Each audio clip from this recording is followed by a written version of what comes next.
दोस्तों, नगरीय निकाय चुनाव को मद्देनजर रखते हुए आज छत्तीसगढ़ प्रदेश कांग्रेस कमेटी ने अपना लंबा चौड़ा घोषणा पत्र जारी कर दिया है। उसी घोषणा पत्र को हम इस वीडियो के अंदर विस्तारपूर्वक समझने वाले हैं, इसलिए दोस्तों आप इस वीडियो को अंत तक जरूर देखिए।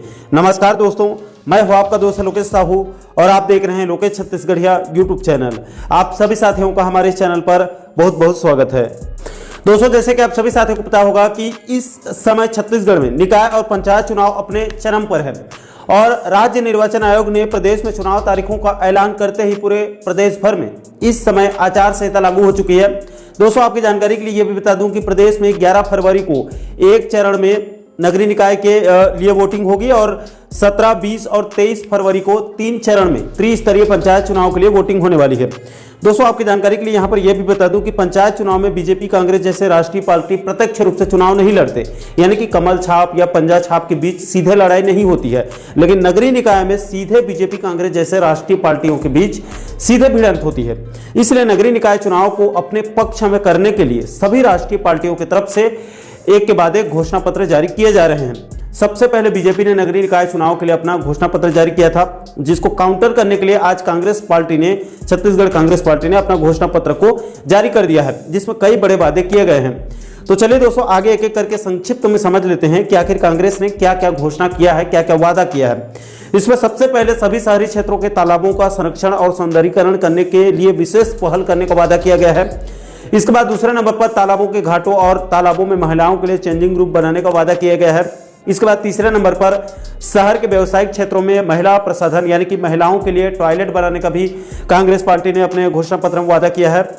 इसके बाद चौथे नंबर पर महिलाओं की सुरक्षा को लेकर पुलिस कंट्रोल रूम के साथ सामंजस्य स्थापित करके सभी चौक चौराहों और स्कूल कॉलेज के आसपास सीसीटीवी कैमरा की व्यवस्था करने का वादा किया गया है। इसके बाद पांचवें नंबर पर सभी रिक्शा और ई रिक्शा, ऑटो रिक्शा के लिए पार्किंग और चार्जिंग की व्यवस्था करने का भी कांग्रेस पार्टी ने वादा किया है, अपने घोषणा पत्र में स्थान दिया है।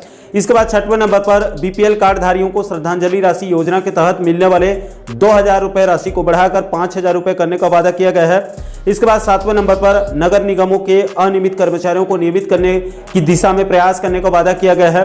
दोस्तों, यहाँ पर आपकी जानकारी के लिए ये भी बता दूं कि इसी मुद्दे को लेकर कल इस वीडियो में आपको बताया था कि इस नगरीय निकाय चुनाव में छत्तीसगढ़ नगर निगम अनियमित कर्मचारी महासंघ के प्रदेश अध्यक्ष सचिन शर्मा जी ने कल अपना वीडियो जारी करके सभी नगरीय निकाय के अनियमित कर्मचारियों को आह्वान किया था कि जो भी पार्टी नगर निगम के अनियमित कर्मचारियों के नियमितीकरण की बात करेगी उसको वोट देने की बात कही गई थी और उन्होंने एक नारा भी दिया था कि मेरा वोट उसको जो नियमित करे मुझको। इसी मुद्दे को आज कांग्रेस पार्टी ने अपने घोषणा पत्र में स्थान दिया है। अब देखना पड़ेगा कि नगरीय निकाय के अनियमित कर्मचारी किसको अपना समर्थन देते हैं, क्योंकि कांग्रेस पार्टी 5 साल सत्ता में रहते हुए बघेल सरकार के कार्यकाल में नियमितीकरण को लेकर कुछ भी नहीं किया था। इसके बाद दोस्तों, कांग्रेस की तरफ से 8वें बिंदु पर संपत्ति कर, समेकित कर और जल उपभोक्ता शुल्क का घर बैठे भुगतान करने का जो है वो वादा किया है, अपने घोषणा पत्र में इसको भी स्थान दिया है।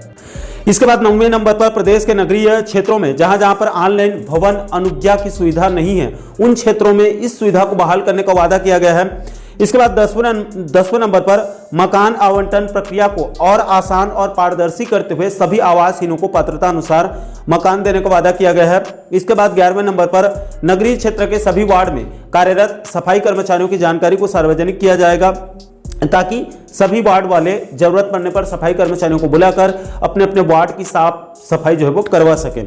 इसके बाद 12वें नंबर पर प्रदेश के सभी निकाय में अच्छे पढ़ाई लिखाई करने वाले विद्यार्थियों के लिए प्रतियोगी परीक्षा यानी कि कंपटीशन एग्जाम की तैयारी करने के लिए सुविधा युक्त फ्री में लाइब्रेरी यानी कि निःशुल्क लाइब्रेरी की सुविधा देने का वादा किया गया है।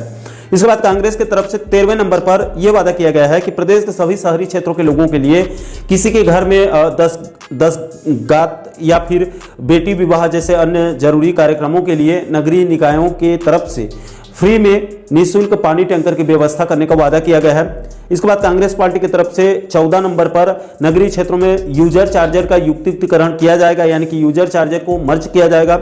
इसके बाद 15वें नंबर पर शहरों को धूल मुक्त बनाने के लिए जरूरी कदम उठाने का वादा किया गया है। इसके बाद 16वें नंबर पर पौनी पसारी योजना में महिलाओं को प्राथमिकता दिया जाएगा और साफ सफाई का विशेष ध्यान दिया जाएगा। इसके बाद 17वें नंबर पर ठेके व्यवस्था करने वालों को संरक्षण दिया जाएगा।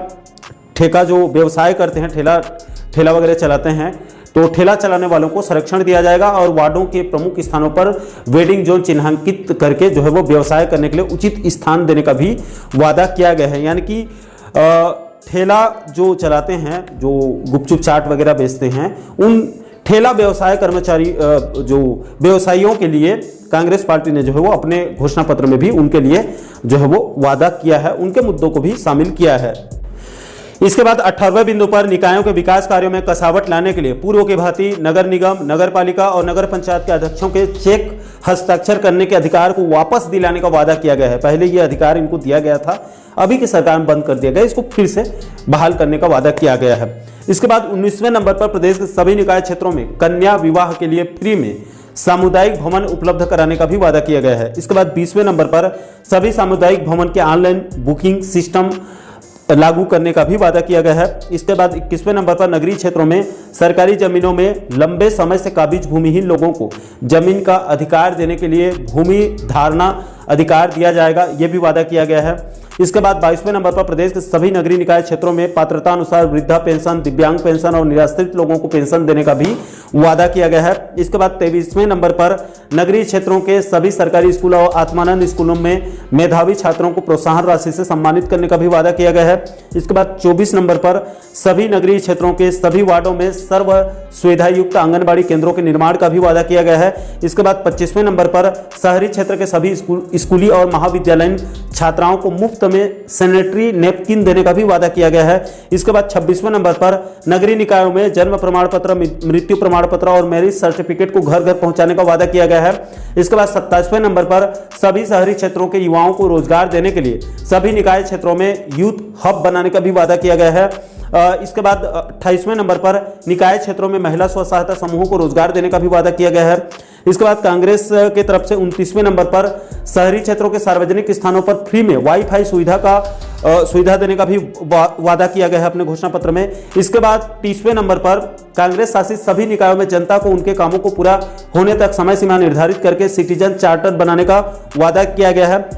इसके बाद कांग्रेस पार्टी की तरफ से 31वें नंबर पर शहरी क्षेत्रों में संपत्ति कर की राशि को नियमित समय अवधि पर भुगतान करने पर विशेष छूट देने का भी वादा किया गया है। इसके बाद 32वें नंबर पर सभी नगर निगमों में पत्रकारों के लिए हाईटेक रेस्ट रूम बनाने का भी बड़ा वादा किया गया है। इसके बाद 23वें नंबर पर सभी नगरीय निकायों के वार्डों में सब्जी बाजार बनाने का भी बड़ा घोषणा किया गया है।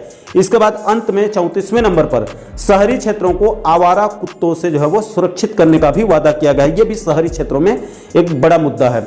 तो दोस्तों, छत्तीसगढ़ कांग्रेस पार्टी की तरफ से निकाय चुनाव यानी कि नगर पंचायत, नगर पालिका और नगर निगम के चुनाव में मजबूती के साथ अपनी सरकार बनाने के लिए, प्रचंड बहुमत के साथ अपनी सरकार बनाने के लिए आज अपना घोषणा पत्र को जारी कर दिया गया है, जिसमें छत्तीसगढ़ कांग्रेस पार्टी ने कुल 34 प्रमुख वादे किए गए हैं।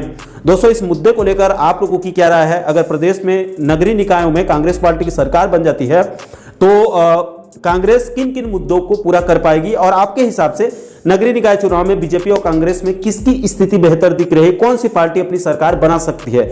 इस महत्वपूर्ण मुद्दे को लेकर आप लोगों की क्या राय है? नीचे आप लोग कमेंट बॉक्स में अपनी प्रतिक्रिया आप लोग जरूर साझा कीजिएगा। और साथियों, आप आगे भी प्रदेश के इसी प्रकार का और भी अन्य महत्वपूर्ण मुद्दों पर, महत्वपूर्ण टॉपिक पर आप आगे भी वीडियो देखना चाहते हैं तो आप हमारे चैनल को जरूर सब्सक्राइब कर लीजिएगा, ताकि आने वाले सभी नए वीडियो का नोटिफिकेशन जो है वो आप लोगों तक तुरंत पहुंच सके। दोस्तों, अभी के लिए फिलहाल इस वीडियो में इतना ही। मुझे दीजिए इजाजत। मैं मिलता हूं आपसे एक और महत्वपूर्ण मुद्दे के साथ, महत्वपूर्ण टॉपिक के साथ। तब तक के लिए जय हिंद, जय छत्तीसगढ़।